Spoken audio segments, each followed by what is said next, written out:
The moment we launched the game, something felt wrong. You know that uneasy silence before a storm? That's what it felt like. The loading screen wasn't just a loading screen, it flickered like a heartbeat on a dying monitor. For a split second, I thought I saw something staring back at us from the static. We laughed it off, like, oh, creepy Easter egg, but deep down it felt like the game was watching us. The room around us didn't help either. The lights in my setup started to buzz.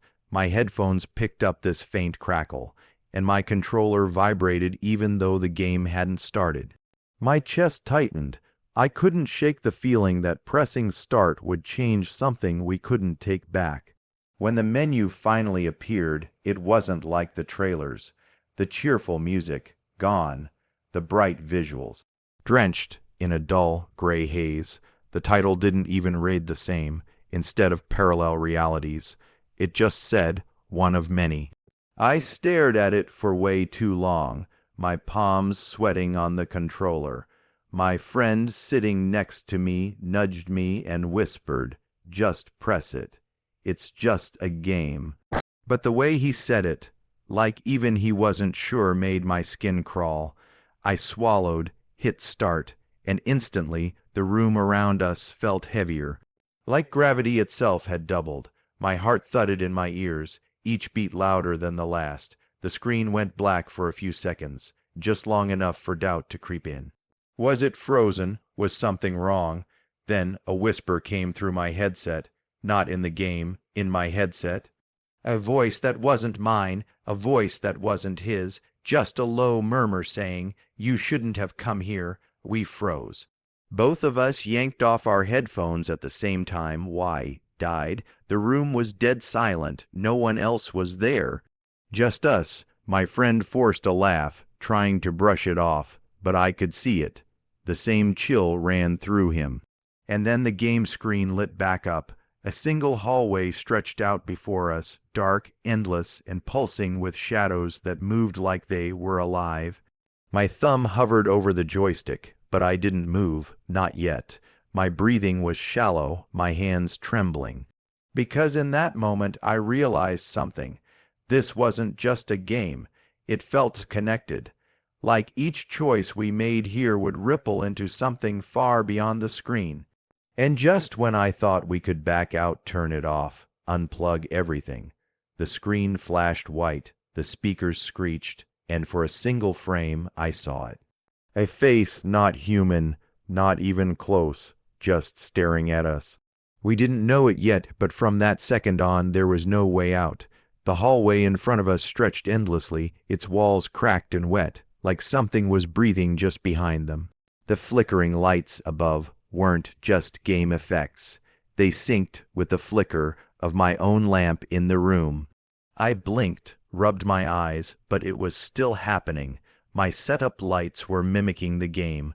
We started walking forward in the game. Every step echoed in my headphones like someone walking right behind us. I kept glancing over my shoulder in real life, half expecting someone to be standing there. But it was just the two of us. Just us and the game. That's when we saw it. A door, slightly open, with light leaking through the crack. My friend whispered, "Go on, open it," but my stomach sank. Every horror player knows the first door is never safe.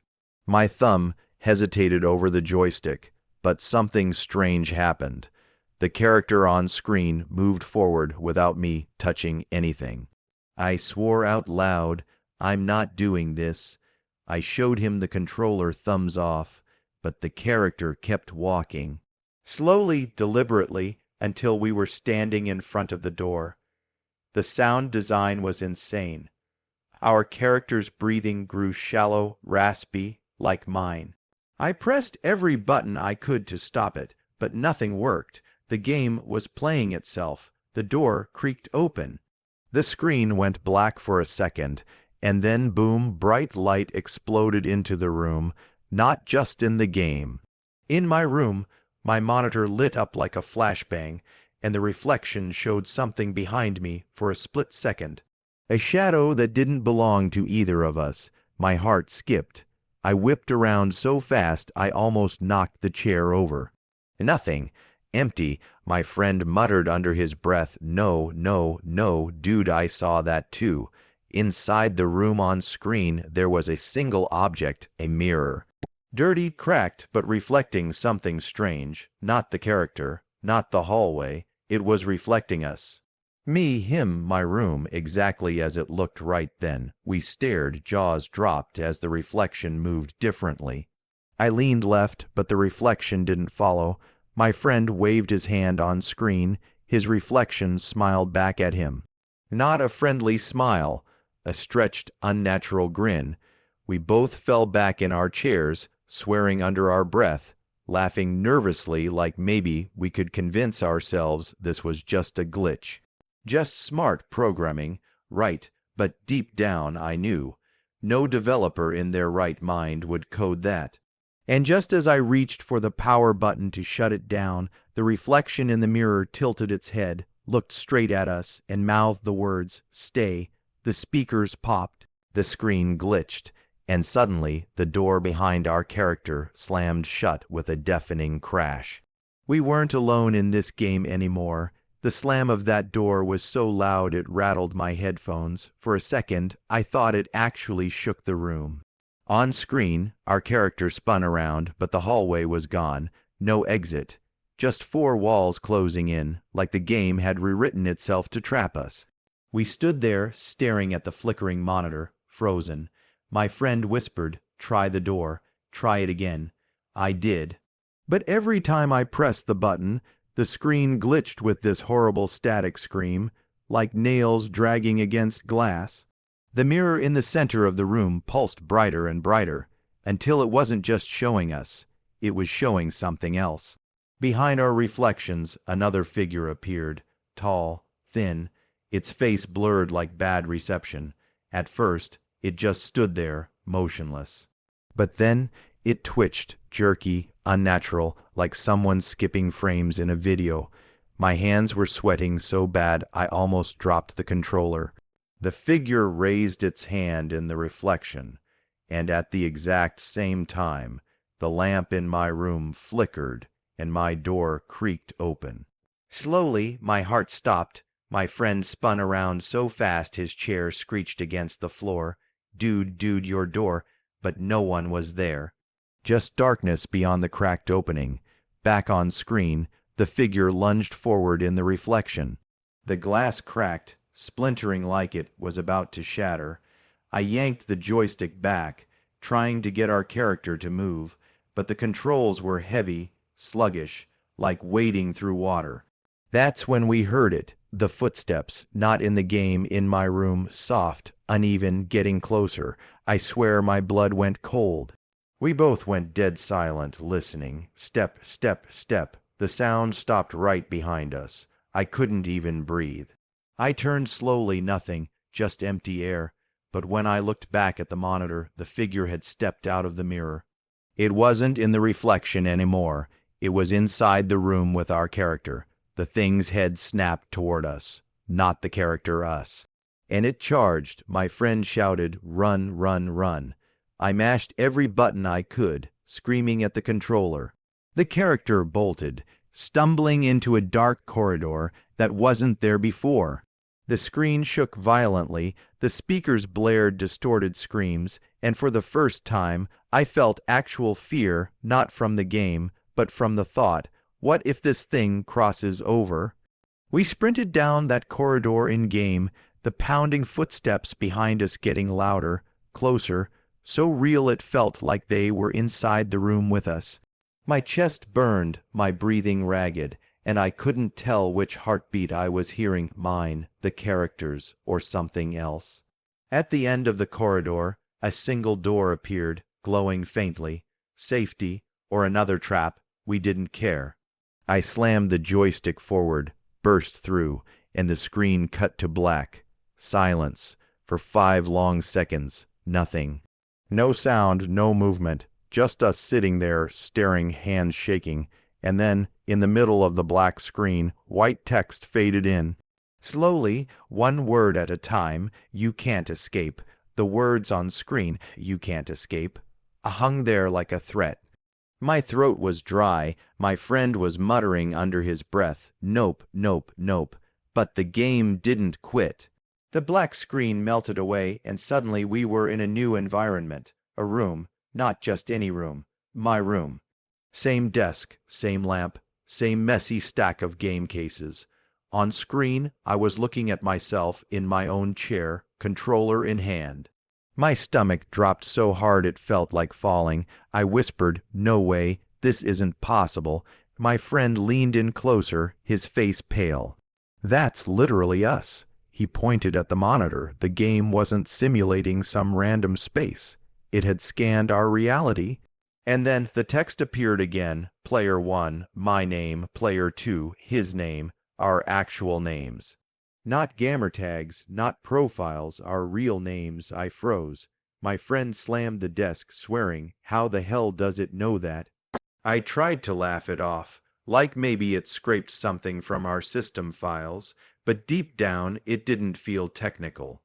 It felt personal, like the game knew us. The figure from before wasn't there anymore, but the mirror was. Sitting exactly where it sat in game before, and when our character approached it, the reflection didn't copy me this time. It taunted me. My reflection lifted its hands, pressing them against the glass, smirking. The voice returned, whispering both in my headphones and, I swear, inside my room. "One of many, which one are you?" I ripped my headset off, but my friend still heard it. He covered his ears, panicking. "It's not just in the game, bro. It's here." The mirror in-game began to ripple like water, and text appeared again. "Choose wisely." Two options materialized on screen. Enter the mirror, stay where you are. I didn't want to pick either. My hands hovered over the controller, shaking. My friend shouted, "Pick stay, just stay, don't go in." But my gut screamed that staying would be worse. That the thing wanted us stuck. Before I could decide, the controller vibrated violently, almost jumping out of my hands. And then, without pressing anything, the option highlighted itself. Enter the mirror. No, no, no, I didn't pick that. I yelled. But it didn't matter. The character stepped forward, hand reaching into the glass like it was liquid. My friend grabbed my wrist. "Don't do it, just quit the game." But my finger hovered over the power button, and I swear I couldn't move. Like the game didn't want me to, like something was holding me there. The reflection smiled wider, tilting its head, waiting.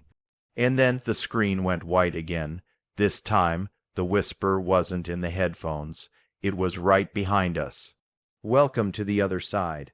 White, blinding, endless white. That's all the screen showed. My eyes stung. My friend covered his face. We were both breathing like we'd just run a marathon, and then shapes began to form in the white, shifting, ghostly outlines of buildings, rooms, corridors. But they weren't random.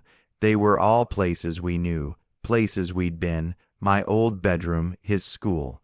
The diner we used to go to, all stitched together like some broken dream. Our characters stood in the middle of it, but the camera no longer followed them from behind. It was from our perspective, like we were standing there, inside the game. My heart was hammering so hard it drowned out the faint sound coming from the speakers. A distorted, childlike voice, humming a lullaby I swear I'd heard as a kid. "Dude, how is it showing this?" my friend whispered. His hand trembled on the mouse. "It's like it's inside our heads." We started moving forward. The world around us warped with every step. The sky cracked like glass, revealing a black void beneath. Rooms flickered in and out. A kitchen table, a playground, a hospital hallway. None of them stayed long enough to recognize fully. And then we saw them, figures, dozens of them, frozen mid-step, mid-scream, faces blurred out, like mannequins caught between realities. When we got closer, some of them twitched, turning their heads toward us. No eyes, just hollow sockets. I whispered, "Don't touch them," but the game had other plans. Our character brushed against one, and the screen flashed. For a split second, I wasn't looking at the game anymore. I was looking at myself, sitting at my desk, but from somewhere behind me. A perspective that wasn't mine. I yanked the controller back, nearly throwing it. "It's watching us from inside, man," I hissed. My friend nodded, pale. "This isn't a game anymore. We're in it." The ground beneath our character cracked open. Through the fissures, we could see another world, dark oceans, floating cities, impossible landscapes twisting in on themselves. A voice whispered again, one of many, "Choose your world." Text appeared, "World A, return. World B, continue." My friend said, "Pick return, end it. Just end it." But something deep inside me, some instinct I didn't even know I had, whispered back, "If you return, you don't go back to the same world." I told him what I felt. His eyes went wide. "You're saying we're already not in our world." I didn't answer. I didn't know. The screen glitched again. This time, our webcams turned on by themselves. On screen, 2 tiny boxes appeared in the corner, live feeds of us, sitting at our desks. But in the boxes, we weren't moving. We were staring back at ourselves, smiling. I froze, a chill racing up my spine. The other, me, raised a finger to its lips, shushing me. And then, without warning, the selection clicked by itself. World B, continue. The screen exploded into static. The speakers roared with a sound I can't even describe, and my room went dark. Total blackout, darkness. Not just in the game, in my room. The monitors were dead. The lamp was out. Even the hallway light behind the door had gone black. The only sound was our own breathing, ragged and uneven. Then the monitor flickered back on, but it didn't show the game anymore. It showed us live from a camera angle that didn't exist. The 2 of us sitting there in pitch black, eyes wide, clutching our chairs. My throat locked up. Where is that camera even coming from? The speakers crackled, and the voice returned. Not a whisper this time, a clear, distorted chorus. "You chose, now you stay." The image on screen zoomed in on me. My face, but not as I was, as I will be. Older, hollow-eyed, grinning like the reflection from before. My friend slapped the desk, yelling, "Turn it off, turn ID off." But the power button wouldn't respond. The PC tower hummed louder, hotter, like it was alive. Suddenly, the game world reappeared. Our character, no, not our character anymore. It looked like me, the exact hoodie I was wearing, the same hair, the same terrified face, and it was running. Full speed down another endless corridor. Behind it, the tall figure chased. Its arms twisted, stretching, scraping the walls. Every footstep it took rattled the floor beneath my desk. I leaned forward, sweating, gripping the controller so tight my knuckles burned. We had no choice, we ran. Every turn sharper than the last. Every shadow reaching out like it wanted to pull us in. My friend was screaming directions, left, left, go right, no, run. The sound of pursuit never stopped, growing closer, louder, until it felt like hot breath was right on my neck. At the end of the corridor, another door appeared, but this one was different. It wasn't glowing. It wasn't inviting. It looked exactly like my bedroom door, the same stickers, the same chipped paint, my real door, copied perfectly inside the game. I hesitated, my thumb hovered, my gut screamed at me not to open it, but the figure was seconds away. I pushed forward, the door swung open, and the screen cut to black. Silence, then text appeared one last time, "See you soon." The monitor turned off completely. My room lights came back on. Everything looked normal again, too normal. My friend and I just stared at each other, shaking. He laughed nervously, but his eyes said it all. Safe to say we're never opening that game at night again. But between you and me, sometimes when the house is quiet, I swear I still hear footsteps.